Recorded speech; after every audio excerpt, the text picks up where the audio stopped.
운전을 하시죠. 운전하는 모습을 가만히 보면 사람마다 다 운전하는 모습이 다릅니다. 어떤 사람은 성격이 굉장히 온순한데 운전만 하면 그냥 과속을 하고 그냥 막 끼어들게 하고 그리고 앞에 가는 차를 막 추월해야 직선이 풀리는 사람들이 있습니다. 어떤 교회 봉고차를 타보니까 승합차에 손잡이가 다 떨어지고 없어요. 제가 운전하는 목사에게 물었습니다. 왜 손잡이가 다 없습니까? 그랬더니만 그 목사님 얘기가 제가 워낙 난폭 운전을 해서 교인들이 다 그걸 잡고 얼마나 몸부림을 쳤는지 다 떨어지고 없는 겁니다. 웃으면서 그러시더라고요. 성격이 차분한 사람인데도 운전대만 잡으면 그냥 막 속도를 내고 막 끼어들고 추월하는 사람들이 있어요. 왜 그런가 하면 운전을 배울 때 잘못 배워서 그렇습니다. 습관이 잘못 들여진 것이지요. 일단 습관이 되어버리니까 그렇게 안 하면 불편한 겁니다. 습관이 되어버렸으니까. 그래서 추월하고 막 이렇게 속도를 내고 뭐 그래야 이제 마음이 편안해지는 습관이 잘못된 사람들입니다. 그걸 보면 습관이 참 무섭다 그런 것이지요. 좋은 습관을 우리가 들여야 되는데 살아가면서 우리가 좋은 습관을 배우기보다는 좋지 못한 습관을 배우기가 참 쉽습니다. 아이들을 봐도 그렇죠. 나가서 이제 말을 배울 때 보면 좋은 말을 배워 들어오기보다는 나쁜 말을 배워 들어오는 경우가 우리가 많이 봅니다. 좋은 습관을 우리가 들이도록 노력을 해야 되는 것입니다. 따라서 좋은 그 습관을 가지고 있는 사람들을 우리가 보고 배우고 따라가야 되지요. 여러분 신앙생활도 그렇습니다. 신앙생활도 좋은 습관을 가진 사람을 앞에 세우고 따라가야 내가 좋은 믿음의 사람이 될 수가 있습니다. 반대로 신앙생활을 바르게 하지 못한 사람들을 보고 배우면 나 역시 나쁜 습관을 가진 사람이 되어버리면 하나님으로부터도 복을 받지 못하게 되는 것이죠. 그러므로 나쁜 것보다는 좋은 것을 먼저 배우기를 힘써야 되는 것이고 이건 신앙생활에도 마찬가지입니다. 좋은 모습의 신앙생활하는 사람들을 보고 그런 사람들을 배우기 위해서 노력해야 됩니다. 자, 그런데 좋은 습관을 가지고 신앙생활하는 사람을 보고 배우려고 그러면 좋은 믿음의 모델이 있어야 되지요. 좋은 믿음의 모델이 있어야 보고 배우지 않겠습니까? 자, 오늘 본문 말씀에 우리는 좋은 믿음의 모델이 될 만한 한 여인을 우리가 발견할 수가 있습니다. 자, 우리들이 오늘 말씀을 읽으면서 나도 이런 여인처럼 좋은 믿음의 사람이 되어야 되겠다 하는 것을 배워야 되는데 좋은 믿음의 모델이 되는 오늘 본문에 나오는 여인은 이 여인의 이름이 무엇인지는 성경이 밝히지 않습니다. 그런데 이 좋은 믿음의 모델이 될 수 있는 여자는 죄인이었던 여자다. 그렇게 성경은 소개하고 있습니다. 37절 보면 이렇게 기록하고 있지요. 그 동네에 죄를 지은 한 여자가 있어 예수께서 바리새인의 집에 앉아 계심을 알고 향유 담은 옥합을 가지고 와서 이렇게 기록하고 있습니다. 그러니까 우리가 좋은 믿음의 모델을 본받자 그러는데 이 좋은 믿음의 모델이 되는 이 여자는 그렇게 죄가 없는 그런 착한 사람이 아니고 죄인이었던 여자라는 것입니다. 바리새인인 시몬이 이 죄인인 여자를 이 자리에 초청했을 리는 없는 것이고 이 여자가 죄 많은 이 여자가 슬그머니 예수님 계신 집으로 들어왔다는 것이죠. 성경을 연구하는 사람들에 의하면 이 여자는 예수님 만나기 전에 몸을 팔아먹고 살던 창녀였다는 것입니다. 그런 여자가 예수님 만나고 자신의 모든 어두웠고 추했던 과거를 다 주님 앞에 고백하고, 그리고 그 모든 과거에 지은 죄를 다 사함받고 구원을 받고 예수를 따르는 사람이 되었다. 그렇게 성경학자들은 말합니다. 우리가 예수를 믿는 사람들을 보아도 두 가지 부류의 사람으로 우리가 나눠볼 수 있습니다. 먼저는 예수 믿고 변화된 사람이 있어요. 그런가 하면 반대로 예수 믿고도 전혀 변화되지 않는 사람이 있습니다.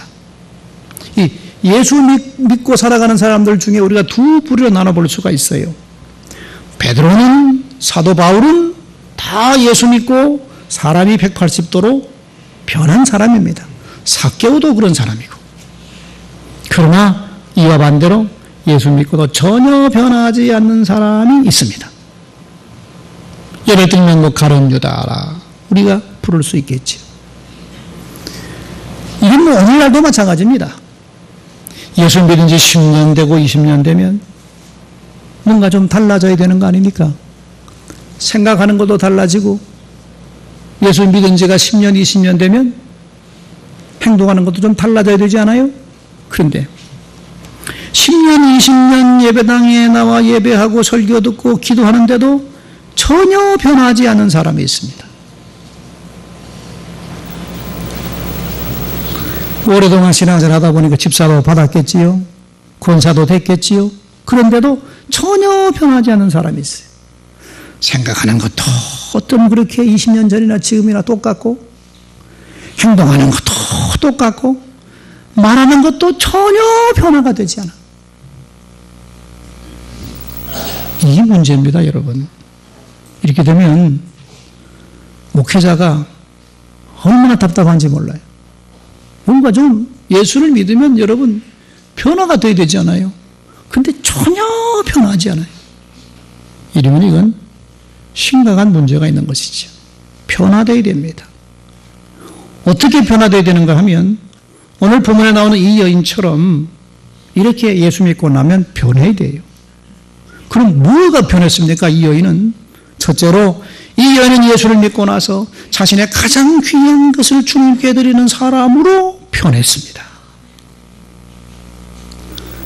오늘 말씀해 보니까 이 여인은 예수님께서 바리새인인 시몬의 집에 들어가셨다는 것을 알고 향유 담은 옥합을 가지고 와서 그것을 예수님께 부어드렸다.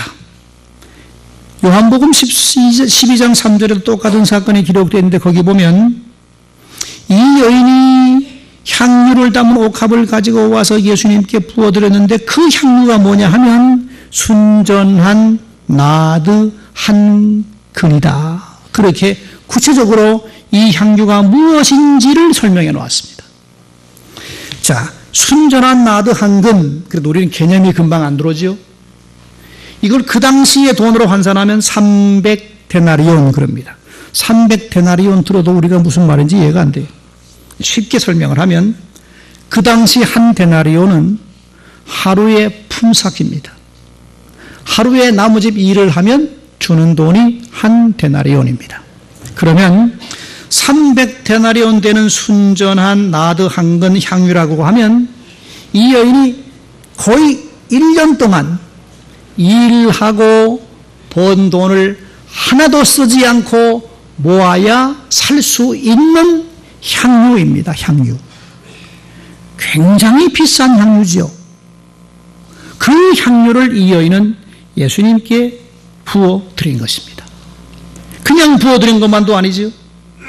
먼저 예수님 뒤로 와서 그 발 곁에 서서 울면서 눈물로 예수님의 발을 적시고 자기 머리털을 풀어서 머리를 풀어서 그 머리털로 예수님 발을 닦은 다음에 예수님 발에 입을 맞추고 그리고 그 귀한 향유를 부어드렸다는 것입니다.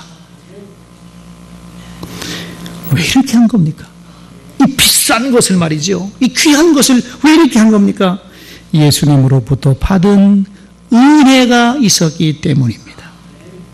자기 같은 죄 많은 여인을 죄 사함 시켜주시고 하나님의 자녀로 구원해 주신 그 은혜가 감사해서 예수님에게 자신의 가장 귀한 것을 들이부어드리면서 주님을 향한 사랑을 그가 표현한 것입니다.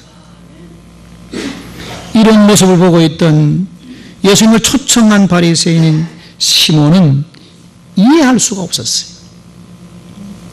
아니 여러분, 와서 울었다, 좋다 이겁니다. 눈물로 발을 쳤었다, 좋다 이거예요. 머리를 풀어서 발을 닦았다, 좋다 이겁니다. 아니 그런데 그 비싼 향유를 왜 쏟아붓는 것입니까? 더구나 바리새인 시몬은 다 알아요. 이 여자가 어떤 여잔지, 이 여자가 그동안 뭐 했던 여잔지 다 알아요. 그러니까 바리새인 시몬은, 예수님을 초청했던 시몬은 이렇게 말합니다. 39절이지요.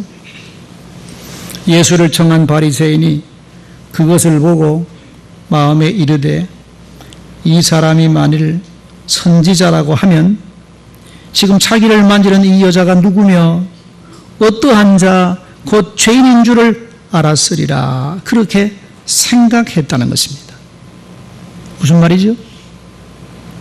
아니 예수라는 이 사람이 뭐 하나님의 아들이라고 그러고 메시아라고 하면 지금 자기 몸을 만지고 있는 이 여자가 어떻게 더러운 여잔지 그걸 몰라? 왜 가만히 있는 거야? 그런 생각을 했다는 것입니다. 자, 이때 예수님께서 그 바리새인 시몬에게 이렇게 질문을 하지요. 41절과 42절입니다. 이르시되 빚주는 사람에게 빚진 사람이 둘이 있다.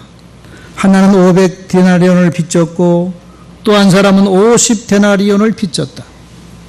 두 사람 다 갚을 것이 없어서 그 빚을 준 사람이 두 사람 다 탕감해 주었다. 그러면 둘 중에 누가 더 그 탕감해 준 사람을 사랑하겠느냐? 그렇게 주님께서 바리새인 시몬에게 물었습니다. 그래서 43절에 보면 시몬이 대답하지요. 내 생각에는 많이 탕감을 받은 사람이 더 감사하고 더 사랑하겠지요. 그랬더니만 그 대답을 들으신 예수님께서 이렇게 말씀하지요. 내 판단이 옳다. 그리고 이어서 말씀하시기를 이 여자를 보느냐? 내가 너희 집에 들어올 때 너는 내게 발 씻을 물도 주지 않았고 그러나 이 여자는 눈물로 내 발을 적셨고 그 머리털로 닦았다. 너는 내가 너희 집에 들어올 때 반갑다고 입도 맞추지 않았지만 이 여자는 내가 들어올 때부터 내 발에 입 맞추기를 그치지 아니했다. 너는 내가 너 집에 들어올 때 감람유도 붓지 않았지만 이 여자는 향유를 내 발에 부었느니라. 왜 이런 행동을 하는지 아느냐? 이 여자는 사랑을 많이 받았기 때문이다. 사함을 받은 일이 적은 자는 적게 사랑한다. 너는 나를 적게 사랑하는 자라는 것입니다. 이 여자는 나를 많이 사랑해서 이런 일을 했다는 것이지요. 여러분, 받은 은혜가 크면 클수록 감사도 큰 법이고 감격도 큰 법입니다. 받은 은혜가 작으면 작을수록 예수님을 사랑하는 마음도 작기 마련입니다. 그렇다면 나는 주님으로부터 받은 사랑이 어떤 것인지를 우리가 한번 생각해 보아야 되는 것입니다. 우리는 주님으로부터 어떤 사랑을 받은 사람들입니까? 이 여인은 과거에 그 부끄러운 추한 모든 죄를 용서함 받고 하나님의 자녀되는 은혜와 복을 받았다고 그러면 그럼 우리는 도대체 주님으로부터 어떤 사랑을 받은 것입니까? 우리 역시 과거에 지었던 모든 죄와 추함과 더러움으로부터 사함받고 우리들이 과연 하나님의 자녀가 되는 은혜 자리에 들어오는 은총을 입지 않았습니까? 그렇다고 하면 우리가 주님을 사랑하는 사랑의 마음이 여인처럼 그 정도는 있어야 된다는 것입니다.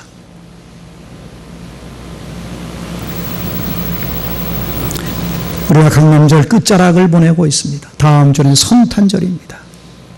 주님의 첫 번째 오심을 기뻐하고 다시 오실 주님을 기다리는 계절에 우리 마음속에 주님을 향한 사랑이 얼마만큼 있는지를 우리가 점검해 보아야 됩니다.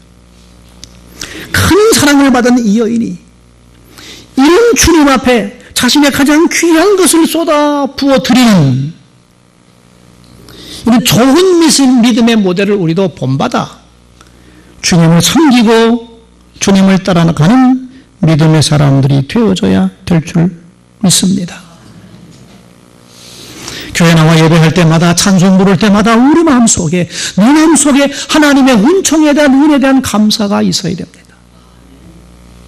찬송을 부르다가도 가슴이 뭉클하고 말씀을 읽다가 받은 은혜가 생각이 나서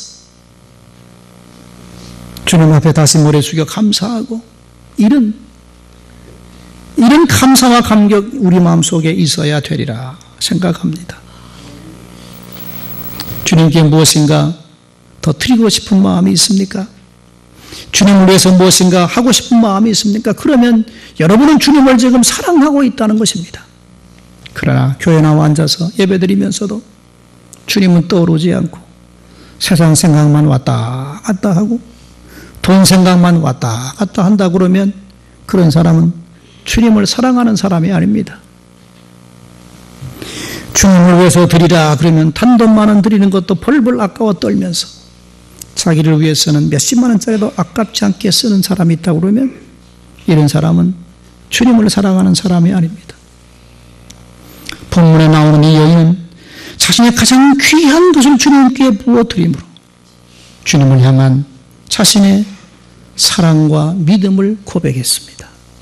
그러므로 죄 많은 여인이었지만 이 여인이 우리가 본받아야 할 좋은 신앙의 모델이라는 것이지요. 이 여인을 본받아 우리의 삶에도 주님을 향한 더 뜨거운 헌신과 희생과 감사가 우리 삶에 있어져야 될 줄 믿습니다. 두 번째로 우리가 이 여인을 본받아야 될 점은 이 여인은 주님을 사랑하는 일에 어떤 비난과 어떤 책망이 있더라도 그런 것에 관심하지 않았다는 것입니다.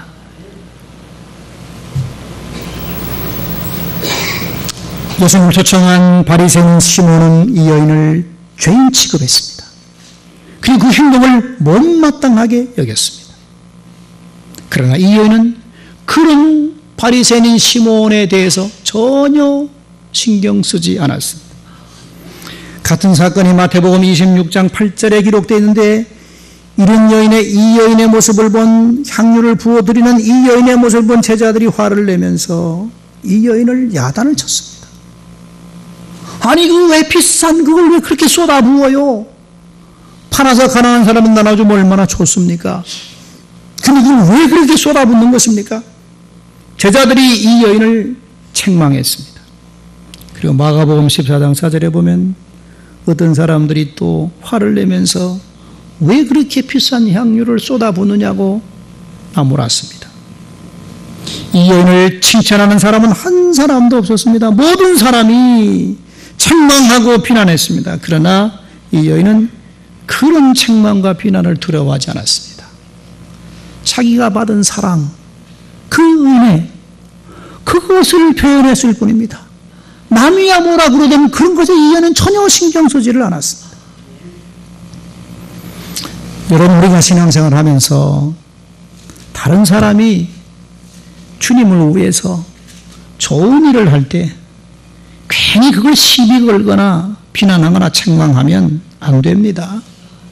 주님을 위해서 주님을 받은 은혜가 너무 커서 주님을 위해서 희생하고 헌신하는 것을 그걸 비난하고 헐뜯는 것은 그 사탄 마귀나 하는 짓이요. 그런데 오늘날에도 보면 교회 안에서 사탄 마귀 노릇을 하는 사람들이 많이 있어요. 내가 하지 못한 일을 다른 사람이 하면 칭찬해야 되지 않아요? 너 그렇게 나는 권사고 너는 집사인데도 어떻게 그런 일을 하냐? 참 잘했네. 그래야 되는 건데. 내가 못한 일을 집사가 하니까 입이 열대발 나와가지고 저기 뭔데 잘났다고 저러고 있냐? 그리고 헐 뜯으면 그건 사단 마귀나 하는 짓이요. 그런데 이런 일을 하는 사람이 꽤 있다는 겁니다. 우리가 그러므로 주를 위해서, 교회를 위해서 정말 희생하고 헌신하는 사람이 있다 그러면 우리가 격려해야 돼요. 내가 못한 일을 하면 잘했다고 칭찬해 줘야지요. 또한 우리가 교회를 할 때에 내가 받은 사랑이 감사해서, 받은 은혜가 감사해서 희생하고 헌신하는데 다른 사람이 뭐라고 말할지라도 여러분 신경 쓰지 마시기 바랍니다. 주님만 바라보고 하는 것입니다. 이 여인을 보십시오. 제자들이 뭐라고 책망하든, 집주인인 바리새인 시몬이 뭐라고 하든 전혀 상관하지 않았습니다. 자기가 해야 할 일을 묵묵히 실천했던 것이죠. 이것이 우리가 본받아야 할 좋은 신앙의 모습입니다. 미국의 초대 대통령이었던 조지 워싱턴은 일생 동안 지켰던 좌우명 가운데 하나가 있습니다. 뭐냐 하면, 자리에 없는 사람은 절대 비판하지 말자. 이것이 이 사람의 좌우명입니다. 여러분, 사석이온 공소인간에 그 자리에 없는 사람을 비난하거나 헐뜯는 것은 올바른 행동이 아닙니다.